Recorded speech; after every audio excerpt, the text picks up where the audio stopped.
Bueno, mi nombre es Rubén Reynoso y hoy me corresponde presentar ante ustedes el módulo de Pedagogía y Didáctica Crítica en el curso de formación que hemos diseñado para el concurso para la regularización de los cargos de los profesores y profesoras de la Universidad Experimental de la Gran Caracas, UNICA.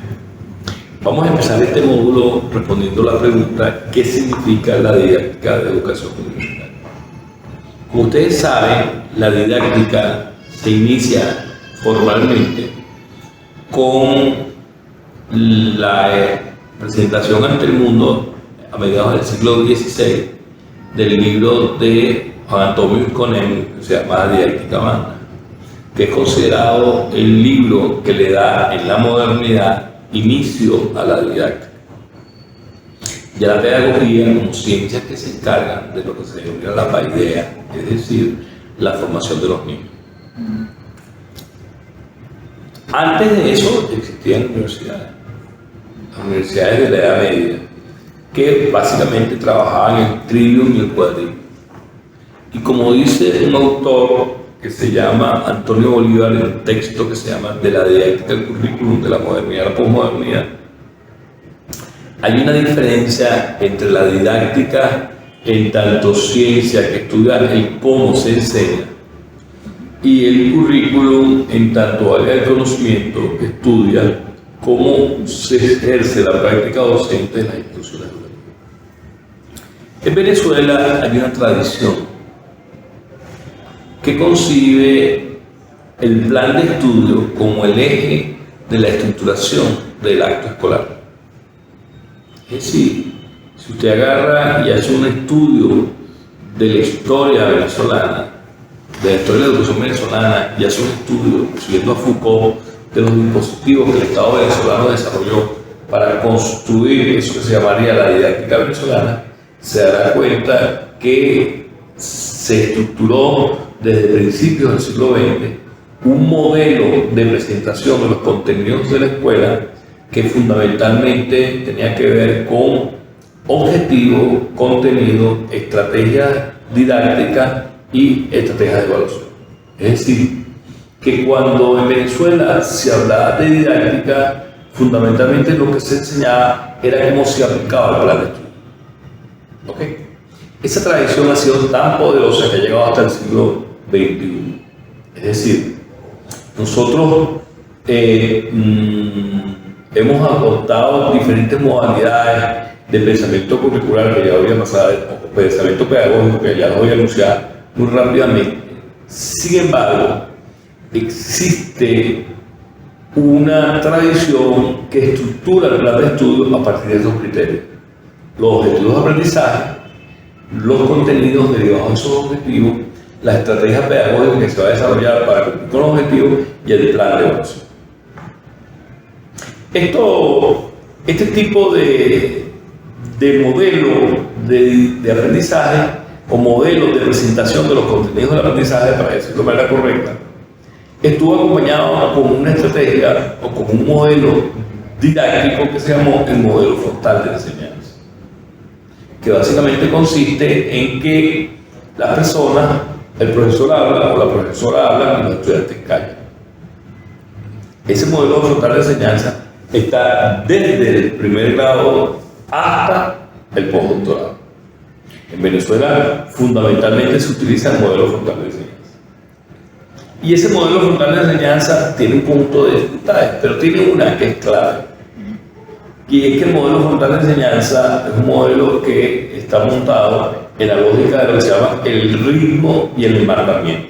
Son categorías que desarrolló un pensador inglés, padre de la sociolingüística, llamado Basil Bernstein, que escribió 4 libros que se llaman Códigos y Control, y que en español tuvieron otras traducciones, pero que básicamente tienen que ver con una concepción de la forma como se aborda la pedagogía, que partía de la premisa de cuál era el lenguaje que se utilizaba en las clases poderosas o las clases ricas de Inglaterra y en las clases proletarias, porque Basil Bernstein era hijo de los obreros.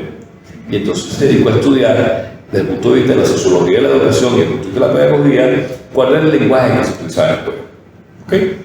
Y a partir de allí, él desarrolló la sociolingüística, que tiene que ver con la combinación de los fenómenos sociales o de las relaciones sociales con el manejo del idioma. Bueno, entonces, Basil-Brecht, estudiando la dinámica de interacción lingüística que se da en la clase, empezó a desarrollar la categoría de ritmo y enmarcamiento, que tiene que ver cuando uno es docente y utiliza el modelo frontal de enseñanza, uno enmarca la clase, uno dice, bueno, esta clase la voy a trabajar del punto A al punto Z. La enmarca. Y entonces uno ve, es una cosa que uno incluso al final lo desarrolla intuitivamente, y dice que uno tiene maestría, Donald Scholl diría que se llama, dice cuando uno tiene aprendizaje inconsciente, entonces tú empiezas a identificar quién es el estudiante más lento y quién es el más rápido. Y entonces la clase se convierte en una clase que es la media entre el más lento y el más rápido. Si usted, como esto va dirigido a docentes, que muchos tendrán hijos, se darán cuenta que cuando usted va a hablar con su maestra sobre su hijo en la escuela, la maestra le habla fundamentalmente de dos cosas. Le habla si el niño es tranquilo o inquieto y si es rápido o lento. ¿Por qué? Porque son los dos mecanismos que estructuran la relación en la clase. ¿Por qué? Porque entonces el maestro necesita que lo dejen tranquilo para poder hablar. Porque el modelo de enseñanza parte de la premisa y los demás tienen que estar callados para que Bueno, esa didáctica genera individuos obedientes, silenciosos, que no saben expresar su idea, que no saben trabajar en equipo e individualistas.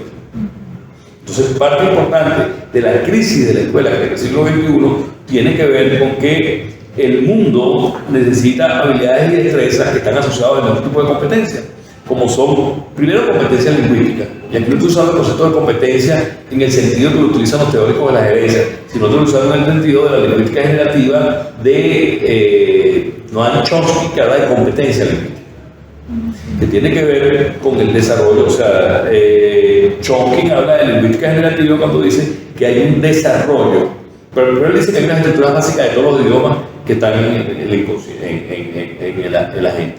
Y esa estructura generativa tiene que ver con que los idiomas van generando soluciones sintácticas para la construcción y evolución del lenguaje, porque el lenguaje evoluciona con la sociedad.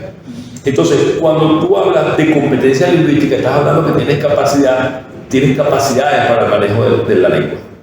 ¿Ok? En consecuencia, la escuela deberá ayudarte a que tú adquieras competencia lingüística, es decir, a que tú adquieras capacidad para hablar. La UNESCO en la década de los 80, en el final de los 80, habló de lo que se llamaba necesidades básicas de aprendizaje. Y cuando la necesidad básica de aprendizaje, lo que estaba hablando era que las personas tenían que tener unas competencias lingüísticas básicas, saber dar instrucciones, etcétera, etcétera. Ahora, ¿hacia dónde apuntan esas competencias? No apuntan a la construcción de ciudadanía, sino que apuntan a la construcción de obreros. ¿Ok? Entonces, cuando Basil-Brecht hablan de encuadre, de enmarcamiento y del ritmo de lo que está diciendo, se puede hablar de enmarcamiento de encuadre, como encuadre cuando está firmando, ¿ok? Lo que hacen es que tú estructuras la clase para que la clase tenga un ritmo. Y ese ritmo es secuencial. ¿Por qué? Porque el modelo frontal de enseñanza estructura la escuela de lo sencillo a lo complejo, de lo fácil a lo lejano. Pero de lo sencillo a lo complejo, de lo fácil a lo difícil, de lo cercano a lo lejano. Y es lo que se denomina secuencialidad y jerarquización. Es decir, que el modelo que nosotros utilizamos para que la gente aprenda, básicamente se maneja en estos parámetros. ¿Ok? El modelo frontal de enseñanza, secuencialidad y jerarquización, encuadre y enmarcamiento y ritmo. ¿Ok? Entonces, ¿qué significa la didáctica? Bueno, esto que estoy diciendo opera para la escuela y la universidad. Pero en el caso de la universidad, eso tiene un plus. ¿Por qué? Porque, ¿qué significa que tú formes bien a una persona en educación universitaria? Ok, secuencialidad y jerarquización, ritmo y enmarcamiento, modelo frontal de enseñanza, se convierten en los parámetros que definen el acto pedagógico. Ahora bien, en el caso, cuando decía que la educación universitaria tiene un plus, lo que estoy diciendo es que cuando tú formas o capacitas o educas, aquí lo voy a utilizar como sinónimo, aunque son distintos, en la universidad tú estás preparando a las personas para que ejerzan una profesión. ¿Y qué significa que ejerzan una profesión? Significa que tú lo estás preparando para que entre en el mercado laboral. Y aquí quiero hacer una distinción de orden ideológica otra de orden pedagógica y otra de orden social. De orden ideológica, cuando a usted lo meten en un salón de clase desde niño, y usted tiene un timbre de entrada, un timbre de recreo, un timbre de salida, a usted lo que lo está preparando para que usted tenga la lógica de operación de la fábrica. Si todos somos obreros, correcto, así nunca llamamos obreros, incluso si seamos burgueses. Un ejemplo, ustedes vieron la película La Sociedad de los Poetas Muertos. La Sociedad de los Poetas Muertos es una película que narra unos conflictos de los estudiantes en una escuela. Eso que se denomina una escuela de niños ricos. Fíjense ustedes, en un autor llamado Giancarlo Michea, que tiene un texto que se llama La Escuela de Ignorancia, que compara la escuela normal, la escuela popular, la escuela de la gente con ese tipo de escuela, donde los niños no dejan ni usar celular. Pero como ellos van a venir al mundo, tienen que aprender a pensar.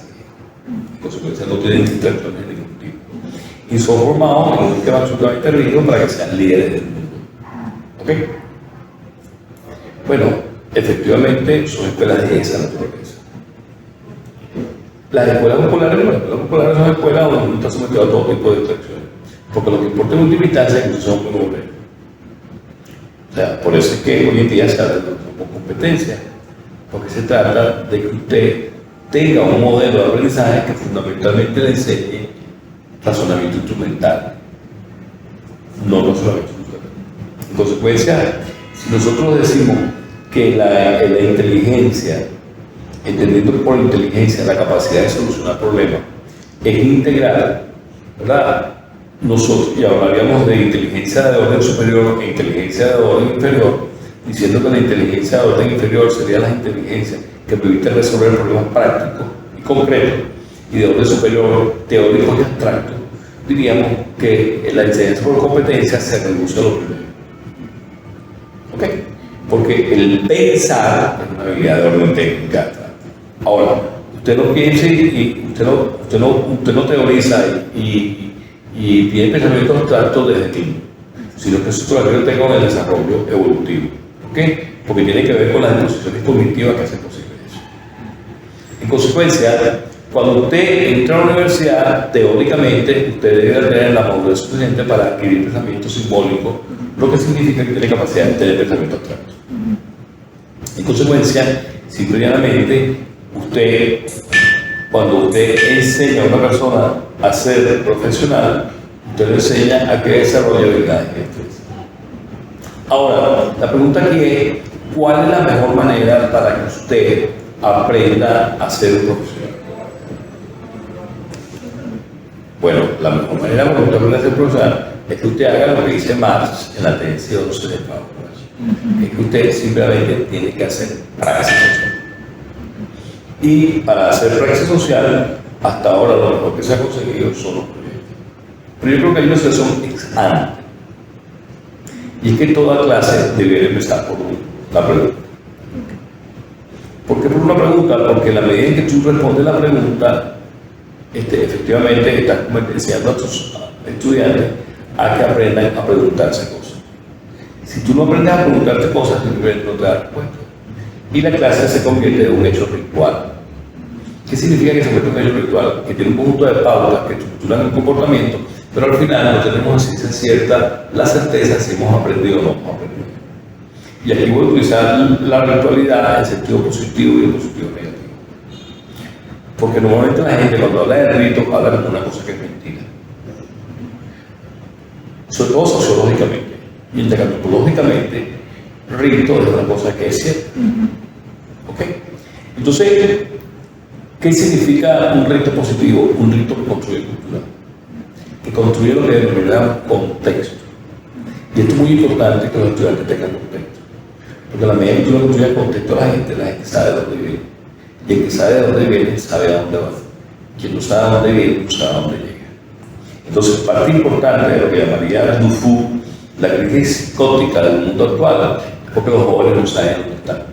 Y no saben dónde están porque viven un eterno presente. Fíjense ustedes que la discusión política en Venezuela, eso queda marcado. Una vez, voy a decidir nombrarle para no nombrarlo un tipo horrible, decía que a la gente del gobierno lo que le importaba era el pasado. Porque ellos quieren vivir un eterno presente. Porque al vivir un eterno presente, la gente no se preocupa de las razones por cuales estamos como estamos. Si tú indagas en tu pasado, entenderás por qué estás en el presente. Como diría el dicho popular, aquellos polvos en el momento claro. En consecuencia, una primera conclusión a la que quiero llegar desde el punto de vista de qué significa una didáctica universitaria es una didáctica que, independientemente del área de conocimiento que estudie, tiene que partir de la concepción utópica de la realidad. Y eso lo llamaba Hugo Selman el estudio potencial. O sea, que es una cosa potente, es una cosa que está en estado de denominación. O sea, cuando tú hablas del concepto de potencia en física, estás hablando de cómo una cosa dentro de sí tiene la posibilidad de ejercer movimiento y aceleración. Entonces, cuando tú tienes un conocimiento potente, tú estás haciendo una cosa que decía Hugo Selman, que es que el aprendizaje debe habilitarte para que tú identifiques los datos. ¿Y qué es identificar los datos? Es identificar el conjunto de contradicciones que hacen que la sociedad aflore nuevas realidades. Y aflorar esas nuevas realidades, pues, tú dejas de ser actor y te conviertes en sujeto. ¿En sujeto de qué? En sujeto de tu propia historia. Y ahí te la palabra sujeto puede tener una doble excepción. Sujeto porque está sujeto a algo, o sujeto porque es una persona que tiene suficiente poder para dar el salto cualitativo que te permita convertirte en líder de tu historia. Ese sujeto que se convierte en líder de la historia es posible porque desarrolla proyectos.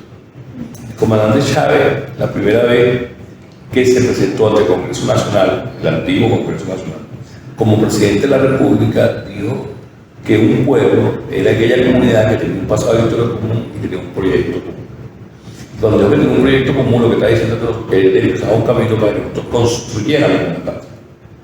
Y el día que se murió, que se murió simbólicamente, pues fue el día que se despidió de nosotros, el 8 de diciembre, Chávez dijo, tenemos patria. O sea, que se produjo un acto situacional entre ese momento en que dijo que vamos a construir la patria y este momento en que dijo que la tenía.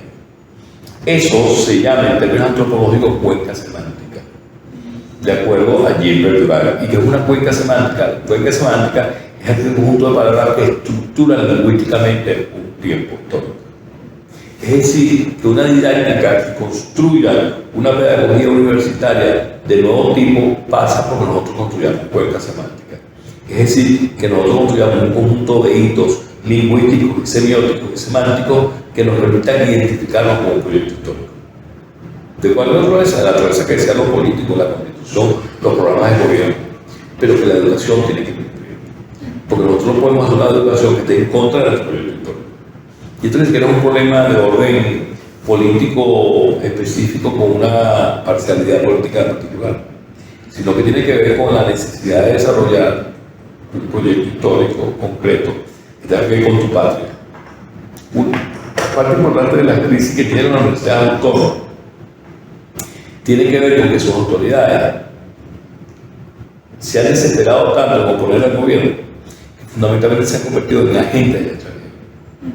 O sea, si usted lee el último libro que sacó la Universidad Central sobre la historia de la Central, le atribuyen el surgimiento de la universidad a los Borbones y no a Simón Bolívar. Cosa que es una cosa horrible.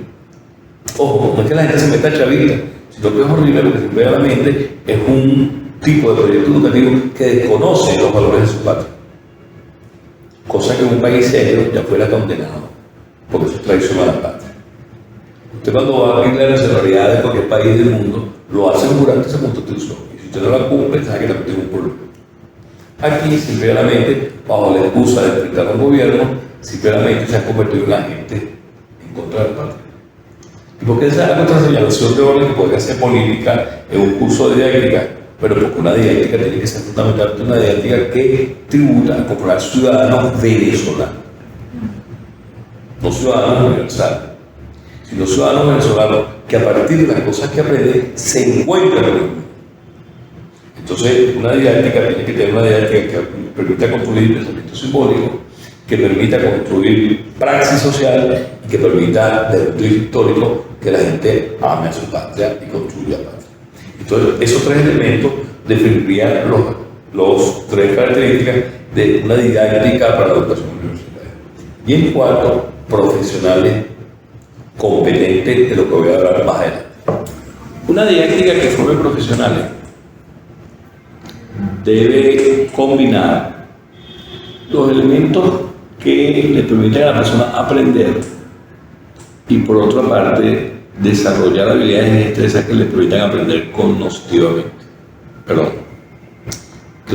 todo el mundo aprende cognitivamente. Un sentido significa aprender simbólicamente.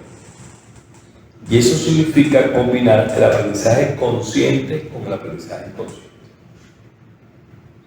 El aprendizaje consciente tiene que ver con normas, procedimientos, etcétera, etcétera. Y el aprendizaje inconsciente tiene que ver con valores, símbolos. Las personas aprendemos de lo concreto a lo abstracto y de lo práctico a lo teórico. Y la combinación de si tú utilizas el elemento concreto con práctico y abstracto con reflexivo te va a dar varios tipos de habilidades que tienen que ver con el hacer, con el reflexionar, con el pensar y con el decidir. Es decir, que estamos hablando que vamos desde el pensamiento hasta la acción. ¿Ok? Entonces, toda formación que apunte a el desarrollo de un aprendizaje pertinente y con sentido tiene que ver con un conjunto de habilidades, de desarrollo de estrategias que te permitan ir desde el hacer, ¿no? Que tienen todas las habilidades, el entendimiento o la comprensión que tiene que ver con el conocimiento y la voluntad que tiene que ver con el ser. Es lo que podríamos llamar la dimensión ontológica del aprendizaje. ¿Qué significa eso? Que uno es, y uno es porque uno está constituido por un conjunto de elementos que lo conforman. En consecuencia, el aprendizaje deberá servir para que tú seas. Que seas ¿qué? Ciudadano, profesional, miembro de una comunidad. ¿Ok? Ojo, tú eres todo eso. O sea, en el sentido de que tú naces en una familia que tiene estructura de acogida y esa estructura de acogida te permite que tú seas miembro de una familia y esa familia vive en una comunidad y por supuesto tú pasas a ser miembro de esa comunidad. Pero tú te haces comunidad en la medida que vives en la comunidad. ¿Ok? Por eso que hoy en día se habla de comunidad virtual, porque tiene que ver con la comunidad en la cual tú participas por la vía de las técnicas, las tecnologías de información y la comunicación. Pero vamos a hablar a hacer abstracción de eso por un momento, porque eso complejiza la cosa. Entonces tú eres miembro de una comunidad. Entonces cuando tú entras a la escuela, tú en la escuela te empiezan a constituir en ciudadano. ¿Por qué? Porque empiezas a conocer las pautas, derechos y deberes que tienes que cumplir en tanto que formas parte de un Estado-nación. ¿Ok? Y cuando te empiezan a enseñar habilidades y destrezas para que tú ejerzas una tarea, te conviertes en profesional, o en obrero, o en técnico, etcétera, etcétera. En consecuencia, cuando el Estado te da una licencia, licenciado, ¿qué te está dando? Te está dando el aval de ese Estado para que tú ejerzas una profesión. Ahora bien, eso es desde el punto de vista formal. Desde el punto de vista real, tiene que ver con que tú seas. O sea, la escuela te hace y te da una dimensión ontológica. O sea, ¿qué significa ser venezolano en el siglo XXI venezolano? Significa tener un conjunto de características. ¿Dónde están esas características? En la Ley Orgánica de Educación y en la Constitución Nacional. ¿Qué significa que tú eres profesional? Significa de una determinada carrera. Bueno, significa que tú eres una persona que tiene un conjunto de habilidades y destrezas, de conjunto de sentimientos, de competencias, de actitudes que se conforman y que están en ¿dónde? En el conjunto de unidades curriculares que tú desarrollas cuando estás cumpliendo con esa estás formando como esta profesional. Entonces, cuando tú sales de la universidad, tú debes salir ciudadano, profesional, miembro de una comunidad. Sería como el trípode o el triángulo que explicaría los elementos constitutivos. Y cuando tú, fíjate tú, cuando tú hablas de la universidad, dices que docencia, investigación y extensión, en visiones tradicionales. Ya las actuales serían formación, generación de conocimiento y trabajo comunitario. Ahora, ¿qué significan esas tres cosas? ¿Qué significa formación? Que tú aprendes un conjunto de cosas que te permite ser ciudadano o ciudadana y aprender un conjunto de cosas que te permiten ser profesional. Ahora, ¿qué hace un profesional? Un profesional ejerce la ciencia en un área de conocimiento. Entonces, cuando tú desarrollas un pensum universitario, lo que estás haciendo es desarrollar, o deberías hacer, es desarrollar el estado del arte del conocimiento de tus estudiantes. O sea, tú debes ceder a todas las tendencias, las concepciones, las tendencias, las teorías, los paradigmas, etcétera, etcétera. Y eso te hace profesional, ¿verdad? Y tiene un conjunto de contenido que tiene que ver con la parte que estás desarrollando. Y en tercer lugar, desarrolla un conjunto de trabajos que te vinculan con la comunidad y te convierten en miembro de una comunidad. Que lo eres de por sí porque tú vives en una comunidad completa. ¿Qué significa desarrollar un modelo didáctico basado en la pedagogía crítica y transformadora? La idea de pedagogía crítica deviene de lo que podríamos llamar el pensamiento crítico. Y el pensamiento crítico es considerado en el campo de las ciencias sociales el pensamiento que se estructura a partir de la escuela de Frankfurt. Estamos hablando fundamentalmente del pensamiento de lo que podríamos decir la primera escuela de Frankfurt, que es Teodoro Adorno y Horkheimer. Pero eso habría que ponerlo en el siglo XXI, entre comillas, paréntesis y corchetes. Porque una de las cosas que ha demostrado el capitalismo es que tiene una profunda capacidad para vaciar de contenido los pensamientos transformadores. Hoy hay mucho pensador que se denomina pensador crítico que simplemente no tiene nada de crítico. Es como tomar café descafeinado. Entonces, y eso tiene que ver con una cita, con un dato que señala un autor llamado Kew Cheng en un libro que se llama Hemisferio Izquierda, que analiza la evolución del pensamiento crítico de 1980 al siglo XXI. Y él en su texto, siguiendo un texto de Perry Anderson que se llama Introducción al Marxismo Occidental, hace una distinción entre lo que se llamaría el marxismo académico y el marxismo político. Ahora, ¿cuál es el marxismo que tiene capacidad transformadora? El político. Entonces él dice que el 80% de los marxistas significativos del mundo actual están en universidades norteamericanas. O sea, que Estados Unidos ha desarrollado una política de captación de pensadores de izquierda para convertirlos en pensadores a favor del régimen imperial con pensamiento de izquierda. Eso tú lo ves, por ejemplo, en organismos como Clash, donde el pensamiento, a pesar de que hablan que tiene pensamiento crítico, pensamiento realmente transformador es poco. ¿Okay? Entonces, por ejemplo, en América Latina hay una tradición, y en Venezuela hay una tradición de pedagogía crítica, que en América Latina el mayor representante sería Pablo Freire, y en Venezuela, en mi humilde opinión, la de Rubén Reynoso sería el pensamiento de Luis Antonio Vigo. Y voy a poner dos libros de temática, porque más o menos surgieron al mismo tiempo. El libro de Freire, Pedagogía del Oprimido, y el libro de Vigo, El Educador Neocórtex. Ambos textos marcaron una época, la década de los 70, del pensamiento pedagógico de los norteamericanos. Consideramos una pedagogía crítica y transformadora. Bueno, desde el punto de vista de la teoría tradicional, la capacidad de transformación de una universidad o de una institución educativa es limitada porque el sistema escolar forma parte del sistema educativo y el sistema educativo forma parte del sistema cultural. Pero cuando desde la Revolución Bolivariana se habla de eso, ¿de qué se habla? Yo me voy a permitir leer un párrafo del comandante Chávez a propósito del documento azul.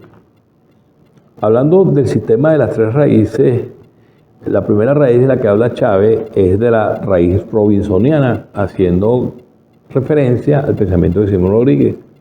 Y Chávez decía, en la historia de la filosofía política venezolana existe un modelo teórico primigenio, al cual vamos a llamar en adelante robinsoniano, por haber sumergido el pensamiento y de la práctica de aquel compatriota que cambió su nombre original de Simón Rodríguez por L. Samuel Robbins. El modelo se fundamenta en un sistema de ideas que puede ser perfectamente enmarcado dentro de una profunda disyuntiva existencial, en la cual se deslinda claramente una dicotomía en movimiento arrollador. Inventamos o erramos. Como todo sistema ideológico, el modelo está integrado por un conjunto de elementos conceptuales fuertemente interconectados entre sí, los cuales constituyen la estructura sistemática robinsoniana. El estudio del modelo, desde su génesis hasta su desarrollo, demuestra que tal estructura permanece inalterable y obedece a la misma disyuntiva de inventar nuevas instituciones para las nacientes repúblicas latinoamericanas, o de errar el camino cayendo en el simplismo de copiar modelos de otros tiempos, otras actitudes, otros hombres. Es decir, si no inventamos, caemos fatalmente en el error. En Venezuela hay gente que ha interpretado, personas que han interpretado esto de inventar o errar como un acto a la improvisación. Y la interpretación correcta es la que plantea Chávez. Tenemos que inventar, y ese invento tiene que ver con una cosa que Chávez hizo posterior a la creación de ese documento, que es la refundación de la patria. Y la refundación de la patria tiene que ver con la construcción de una nueva institucionalidad. A 20 años de la Revolución Bolivariana habría que preguntarse, ¿cuánto hemos transformado las universidades? ¿Cuánto? ¿Cuánto hemos desarrollado una praxis académica que apunte a la transformación universitaria? En consecuencia, cuando hablamos de una pedagogía crítica y una pedagogía transformadora, estamos hablando en primer lugar de una pedagogía que cuestiona las raíces, y eso tiene que ver con la habla de radical, de los problemas que hemos tenido en Venezuela durante el siglo XX y parte del XXI. Discúlpenme la referencia de orden personal, pero en un trabajo de ascenso que yo hice, yo hablo de la historia de la Cuarta República como un conflicto de subjetividades. En consecuencia, ¿cuál es la subjetividad que vamos a construir? Entonces, una pedagogía que sea transformadora y radical y crítica tiene que tributar, contribuir, estimular el desarrollo de una nueva subjetividad. ¿Y cuál es esa subjetividad? La que está planteada en la Constitución de la República Bolivariana de Venezuela. ¿Por qué es la de la Constitución de la República Bolivariana de Venezuela? Porque tiene que ver con el pacto político que nos dimos los venezolanos cuando aprobamos esa Constitución. Si usted va a cualquier país del mundo y pide la nacionalidad de ese país, le piden jurar cumplir con la Constitución de ese país. ¿Y qué son las constituciones? Son proyectos políticos que rigen a las naciones. Ahora, eso no es muy viejo. Eso es una idea que se desarrolla en Europa a principios del siglo XX, o sea, entre 1917, entre la Primera y la Segunda Revolución de Segunda Guerra Mundial, entre el 14 y 18 y el 39 y 45. Ahora, esa idea de la Constitución como idea que regula a las naciones es una idea que se debate con dos ideas que se debatieron en Europa en esa época. La idea del comunismo, inspirado por la Revolución Soviética, y la idea del fascismo, inspirado por Hitler y Mussolini. Entonces, la idea de una constitución como madre de todas las leyes es una idea de principios del siglo XX. En consecuencia, cuando hablamos de la Constitución como norma que regula el país, efectivamente estamos hablando de un proceso que en el caso de Venezuela se inicia en 1811, con la primera Constitución que se hizo en Venezuela, y que se fue desarrollando a lo largo de la Guerra de Independencia y a lo largo del siglo XIX y siglo XX venezolano.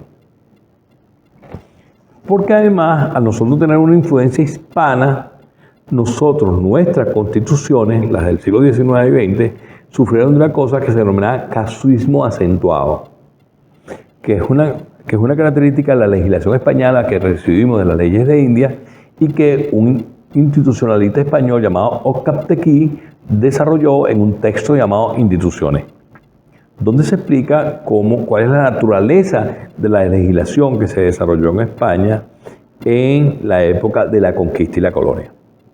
Ahora, esa pautas normativas que se crearon en las leyes de India es una pauta contativa que no tenía ningún sentido democrático, porque estaba en el marco de lo que era en una monarquía, ¿no? Y esa legislación tenía que ver con la extensión de un imperio. Entonces podríamos hablar, de estas cosas que estoy inventando en este momento, de una colonialidad jurídica, para explicar que efectivamente el marco jurídico que se desarrolla en estos países es un marco jurídico que tiene que ver con la impronta colonial europea, produciéndose un epistemicidio que desconocía las pautas jurídicas que las sociedades que estaban aquí autóctonas tenían. Entonces hay una contradicción costumbre-norma que tiene que ver con cómo nosotros efectivamente desarrollamos, por un lado, lo que la costumbre se desarrolla y que en el caso nuestro la vamos a circunscribir al cimarronaje, ¿verdad? Donde hay una combinación de la población indígena y la población de origen africano, la población de origen negro, ¿verdad? Y una legislación blanca que se impone desde la colonia. ¿Y por qué digo que una legislación blanca? Porque las constituciones españolas eran profundamente racistas. Ahora, ¿qué significa una pedagogía transformadora? Significa un poco sacar a la luz ese sentido común que está debatiéndose en el mestizaje venezolano y reivindicar eso que llamaba Aquiles Nazoa los poderes creadores del pueblo. ¿Cuál pueblo? El pueblo pobre, blanco, indígena, negroide y mestizo. ¿Y por qué el pueblo pobre? Porque en la historia de Venezuela los procesos políticos han tenido éxito si tienen el pueblo de su lado. Aunque los gobiernos puedan ser de carácter oligárquico o no. Por eso es que el siglo XIX venezolano es un siglo XIX de subjetividades. Entre las oligarquías que existían en el país, pero entre el pueblo que ha sido desplazado de las aspiraciones de la guerra de independencia.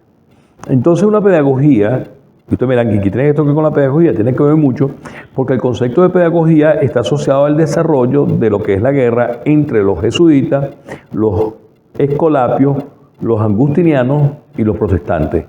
O sea, cuando Comenio crea la didáctica magna, la crea en el marco de eso. En consecuencia, cuando nosotros decimos, y bueno, pues vienen todas las teorías pedagógicas que no me voy a extender en eso, pero cuando se plantea entonces una pedagogía transformadora, lo que estamos trabajando es una pedagogía que responda a los intereses del pueblo. Y aquí quiero volver a reivindicar lo que decía Chávez, que un pueblo es una comunidad que tiene un proyecto común, que se expresa en una constitución política que es la constitución de ese país. Entonces, la finalidad de una pedagogía transformadora es el desarrollo de conciencia. ¿Cuál conciencia? Bueno, en primer lugar, la conciencia patria, es decir, la reivindicación de un país como el nuestro. Y esa conciencia patria tiene unos contenidos que están establecidos en la primera parte del articulado de la Constitución. País libre, independiente, soberano, amante de la paz, de la justicia, de la igualdad, etcétera, etcétera.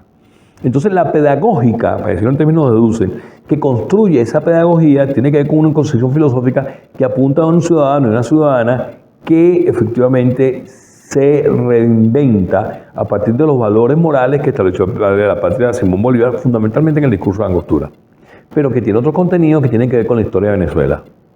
Es un país que es antipatriarcal, es un país no racista, es un país donde se reivindica el rol de la mujer como compañera de los hombres en el desarrollo de la sociedad, o de los hombres como compañeros de las mujeres, eso es indistinto. Lo importante es atacar el patriarcalismo como una práctica social que da una privilegia de los hombres sobre las mujeres.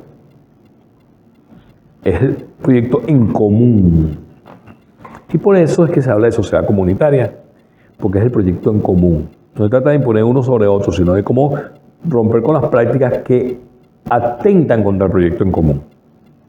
Y entonces, por eso es que se habla de Estado de Derecho y de Justicia, porque tiene que ver con las pautas legislativas que regulan a la patria, pero tiene que ver con cómo esas pautas legislativas tienen que ver con la justicia. ¿Y cuál es la justicia? La justicia del más débil jurídicamente. ¿Por qué? Porque la Revolución Francesa inventó una trampa diciendo que todos éramos iguales ante la ley. Y no es verdad. Todos somos igualmente diferentes ante la ley. ¿Por qué razón? Porque no tiene que ver con la igualdad de oportunidades, sino con la igualdad de condiciones. En consecuencia, una pedagogía transformadora, y este es el segundo elemento que quiero resaltar, tiene que producir igualdad de condiciones. ¿Para qué? Para que los que tengan diferencias sociales puedan entrar en el juego social en igualdad de condiciones. ¿Por qué? Porque sus condiciones les igualan la posibilidad de ejercer sus oportunidades. Entonces, no es un problema abstracto, un problema concreto. Y por eso es que nuestra Constitución es garantista. ¿Por qué? Porque tiene que ver con la posibilidad de que el Estado cree mecanismos, o para decirlo en términos Foucaultianos, cree dispositivos que haga posible que la gente genere condiciones. En consecuencia, ¿cuál es el rol de un docente en la UNESCA? El rol de un docente en la UNESCA es trabajar para crear condiciones que le permitan al estudiante alcanzar con éxito sus logros académicos, que tienen que ver con un área del conocimiento, tienen que ver con la construcción de ciudadanía y tienen que ver con la solución de problemas en el campo de la investigación que ayuden, que tributen a la solución de problemas que plantea el país, cuáles los que sean necesarios. En consecuencia, una pedagógica transformadora y revolucionaria es una pedagógica que apunta al desarrollo de prácticas sociales que efectivamente ayuden a la transformación de la sociedad en términos de convertirlo, lo que plantea el Plan de la Patria, en una Venezuela potencia. Ahora, para finalizar, ¿cómo hacemos eso? Bueno, creo que la forma de hacerlo, en primer lugar, es rompiendo con el modelo frontal de enseñanza. Es decir, rompiendo con un modelo donde el profesor habla y los estudiantes escuchan. Y eso tiene que ver con una praxis social que potencia el trabajo de equipo entre los equipos docentes y con los estudiantes. ¿Por qué? Porque una persona puede aprender a hacer las cosas haciéndolas. Y eso es de Simón Rodríguez. Pero también es de Carlos Marx, cuando hablan de la necesidad de transformación del mundo. En consecuencia, pero Simón Rodríguez lo decía, aprender haciendo y haciendo en el trabajo colectivo. En consecuencia, nosotros tenemos que discutir inmediatamente después del concurso cuáles son las prácticas, para decirlo en términos del lenguaje gerencial, cuáles son las buenas prácticas que nos tributan a que nosotros hagamos una pedagogía transformadora y revolucionaria y que contribuya al sueño de la Constitución de que una Venezuela donde se invocan los poderes creadores del pueblo y se construye la justicia social por la vía de la creación de igualdad de condiciones. Muchas gracias.